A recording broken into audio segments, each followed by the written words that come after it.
Well, I'm in a 2013 Ford C-Max, and today I'm going to show you how to check your oil level. So first you open the hood, and then while the vehicle's off and the motor's off, we're going to find your dipstick here, which will pull all the way out. And then I'd wipe it clean with a good rag or paper towel. And then we'll stick it all the way back in, pull it right back out.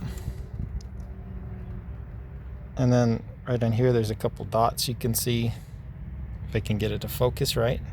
But the dot on the left is your full mark. The dot on the right is your low mark. So you want it right on or very close to that left dot if you can get it there. So assume it's a little low, we'll add some. So we'll stick this back in. And while the vehicle's still off, this is where we'll unscrew to add your new oil.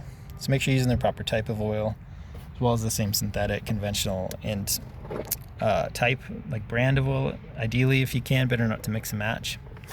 But we'll unscrew. And then from your quart, jug, or with funnel, just add as needed. Try not to overfill as well, because that could cause issues. But once you've added the oil, screw this back on nice and tight. Then I'd start the motor for like 5 seconds or so to circulate the new oil. Turn it off, and then repeat the process we did in the very beginning with this dipstick to see if we're full now or not.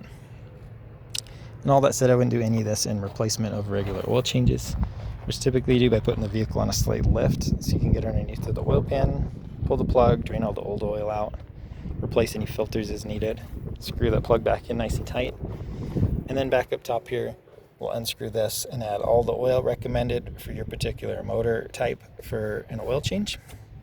Screw this back on nice and tight, and then again start the motor for like 5 seconds or so to circulate the new oil, turn it off, and then repeat again with this dipstick the process in the beginning to see if we're full. But I hope this is helpful. Hope you have a wonderful day.